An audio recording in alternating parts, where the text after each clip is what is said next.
Section 1. Sorry to keep you waiting. Well, firstly, let me give you this booklet. It tells you a bit more about the school, the courses, and the social activities we offer. Now, on the first page, there's an outline of this morning's activities. There, you see. The programme starts at 10 o'clock. Try not to be late, as it's a very full day. At 10 o'clock, all the new students will gather in the main hall to meet the principal and the rest of the staff. In fact, you spend most of the morning in the main hall. Where's that? I'll show you in a minute. Just let me quickly run through this morning's events first, and then I'll explain how to get there. Yes, okay. Right, where were we? Yes, so the principal's talk will last about 15 minutes, and then the director of studies will talk to you for half an hour about the courses and the different requirements for each. After that, the student advisor will tell you about the various services and activities we offer to students. Any questions? So, all of this is in the main hall? That's right. And then you'll go next door to classroom 5 at 11 o'clock. What happens there? You'll have a test. Test? I don't like the sound of that. What sort of test? Oh, it's nothing to worry about. It's just a placement test to help us find your level of English so that we can put you in the right class. It won't last long. But how do I find the main hall?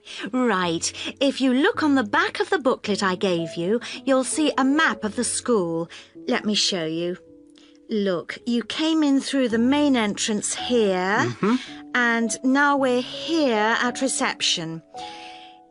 Now, to get to the main hall, you walk on to the end of this corridor in front of you, and then you turn left. Walk along past the language laboratory, and then past the library, which is next to the language lab on the same side, and facing you is the main hall at the end of the corridor. You can't miss it. So, it's next to the library, in fact? Yes, that's right. I should be able to find that. And do you have a computer laboratory? Yes, we do. Could you tell me where that is? Certainly, yes. You go down to the end of this corridor again, but this time don't turn left, turn right away from the main hall. The computer lab is immediately on your right, OK? And where's the staff room in case I need to find a teacher at some stage? The staff room is near the main entrance, on the left over there, just opposite the reception desk. In a day or two, I'm sure you'll find your way around very easily. Oh, one last thing. Is there a student common room? Oh, yes, I forgot to mention that. It's this area here, very close to where we are now, to the right of the reception desk as you come in the main entrance. There's tea and coffee facilities there. Great. Thank you very much. You're welcome. Section 2. Good evening.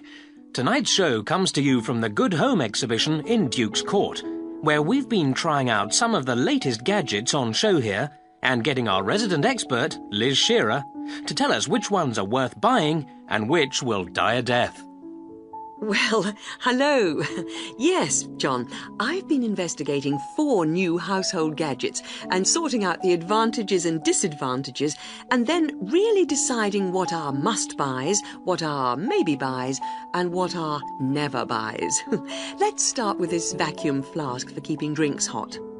Well, I felt this had quite a lot going for it. Most of all is the fact that it contains no glass and is therefore unbreakable to all intents and purposes. It's made of stainless steel, which is guaranteed for 20 years. Hope that's long enough. And it's true what the manufacturer claims, that it does maintain heat for 18 hours. So that's pretty good.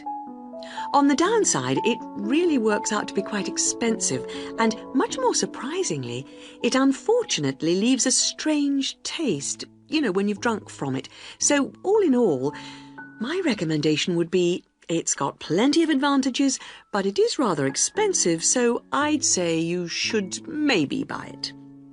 Moving on to a natty little device, the whistle key holder. Basically, this is where you whistle, and the key holder gives off a high-pitched noise and flashes light, so you can find it. One advantage of this model is that it also has a small light. You press the button, and this means you can find keyholes easily. I also felt the small size was a real advantage. Now, on the weaker side, I did find the noise unpleasant, which I'm sure the designers could have done something about.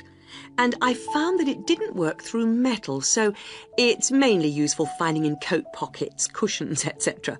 But taken as a whole, I thought it was a masterpiece of design and would highly recommend it. The third gizmo is called the Army Flashlight because it was developed initially for military use. It works by squeezing the handle to generate the power. Its advantages are that it can be used for outside activities and also, and this is one of the surprising features, it does work underwater. My main objection to it, though, was although it did work in these conditions, this model gave off a weak light. So my recommendation, I'm afraid, would have to be to avoid this one. The decoy camera was last on my list. This is a fake video camera which you fix to your wall to scare off burglars. The advantage of this model is something which makes it look very realistic. It's flashing light. On the downside, it was quite difficult to fix to the wall. However, burglary is such a major problem these days that it is worth the effort. So, this gets my strong recommendation. OK, thanks for that, Liz. And now I'd like... Section 3. Good morning. Good morning. Morning. So, we've looked at various aspects of staff selection this term, and I think by now you should be beginning to see how much more there is to it than just putting applicants through a short interview or asking the right questions. Yeah, absolutely. So, I think you should be ready for today's tutorial on matching the person to the job. We're going to talk today about the importance of choosing that all-round right person.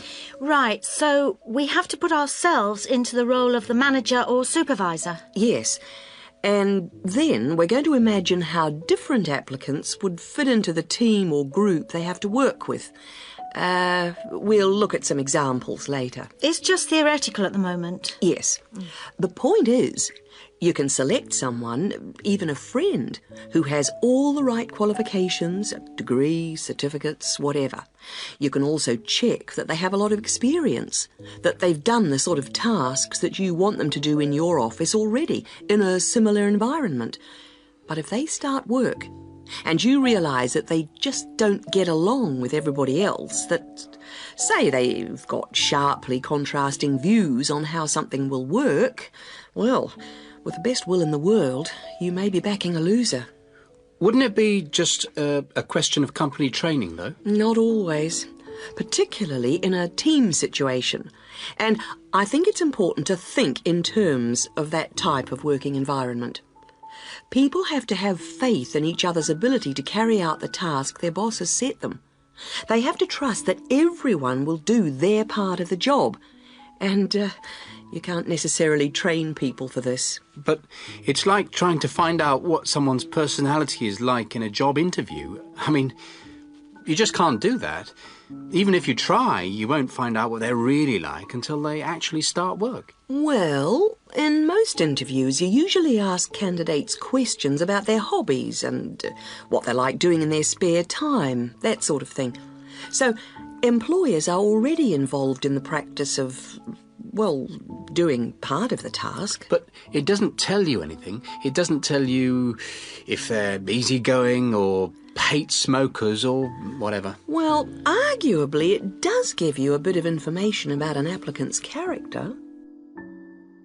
Well, arguably, it does give you a bit of information about an applicant's character, but also, more and more employers around the world are making use of what are called personality questionnaires to help them select new staff. And What's it called?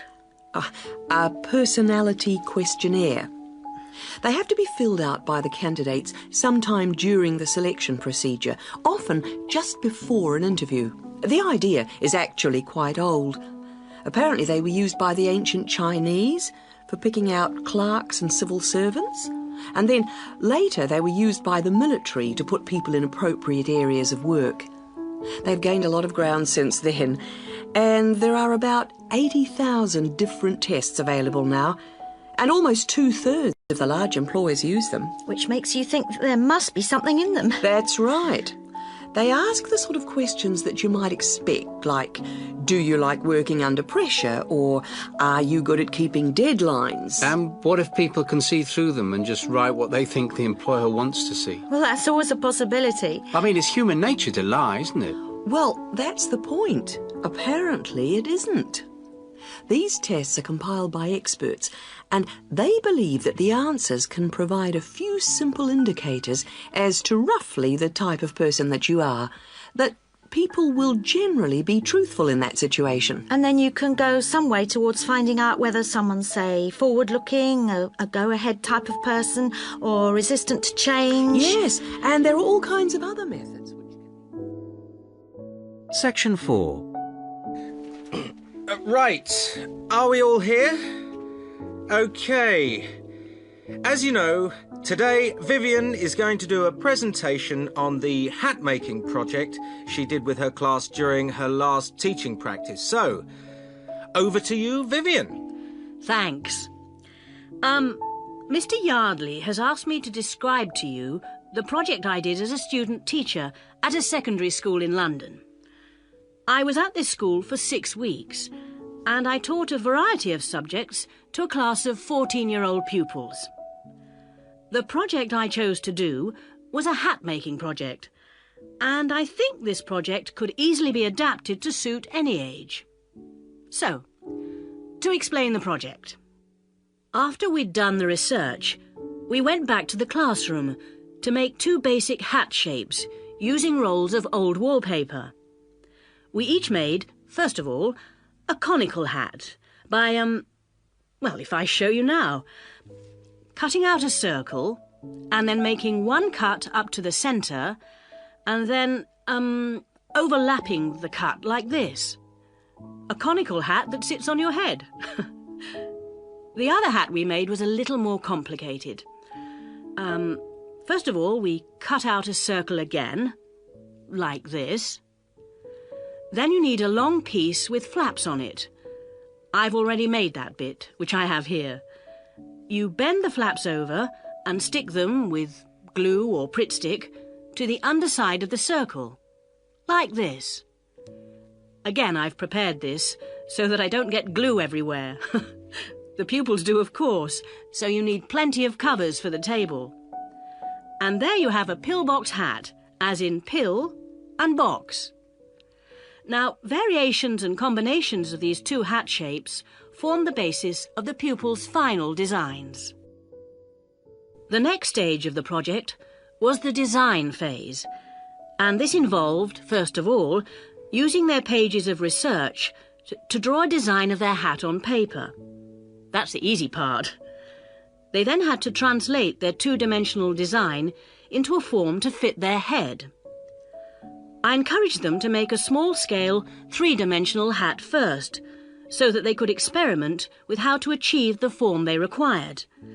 And I imposed certain constraints on them to keep things simple. For example, they had to use paper, not card.